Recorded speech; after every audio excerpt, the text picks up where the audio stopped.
today I'm back with a breakdown on Bitcoin. So I'm just going to break this one down like I always do.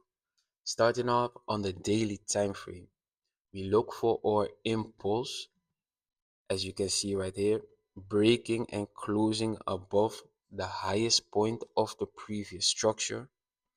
The impulse needs to be all one color. In this case, you can see it's clearly all green candles, followed by a retracement of at least two daily candles, and the retracement also needs to be all red candles.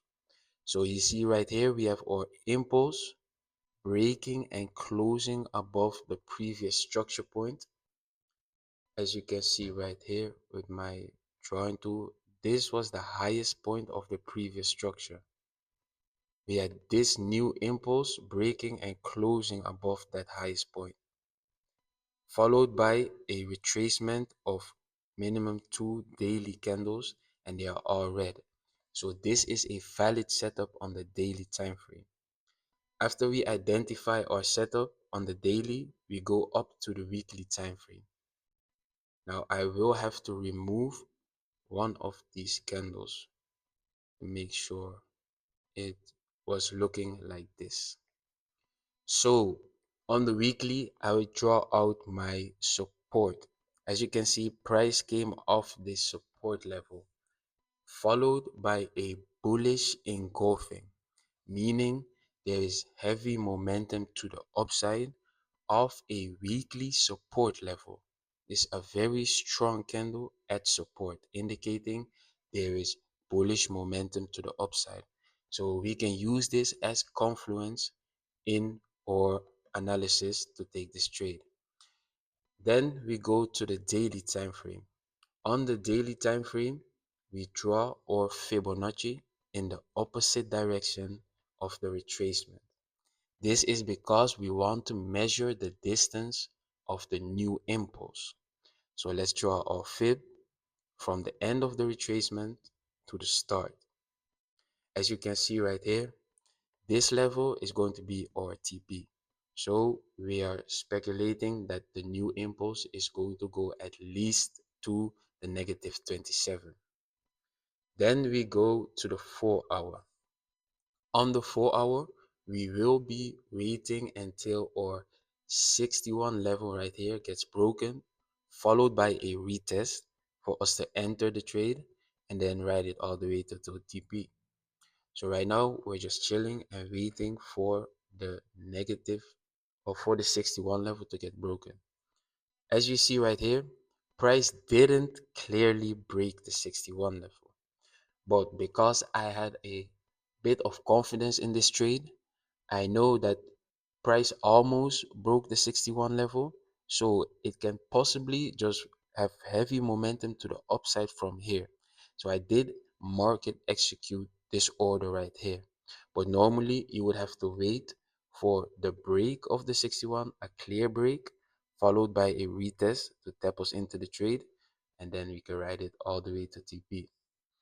So of this bullish engulfing candle, I entered the trade stop loss at the 88 level, TP at the negative 27. So we're going to see how this plays out. As you see right here, this was the clear break of the 61 level, but price didn't come back to tap us into the trade.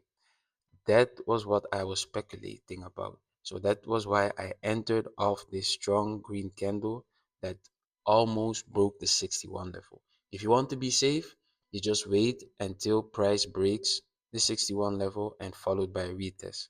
Sometimes you will not get tagged into the trade and it will just go without you. But that's a risk you have to take for yourself, or a choice you have to make for yourself. So right now we are in the trade. As you see, price has broken my 38 level. That means as soon as price breaks the 38 and close above, I can now move my stop loss to break even and it becomes a risk-free trade. Just like this, it's now risk-free. Now, at this point, you can decide either you're going to take profit because it's almost at your take profit, or you're just going to sit on your hands and wait until it fully hit the TP. So let's see how this plays out.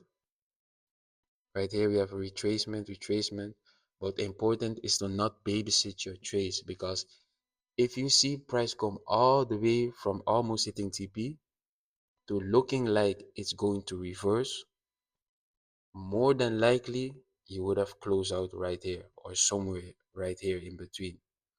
But if you don't babysit your trades, you won't have any idea of what is happening.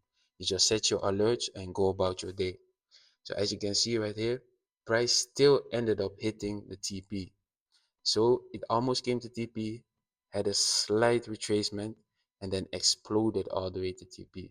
I think this was the FOMC, and usually you can see news will push the trade in the direction that the market is showing.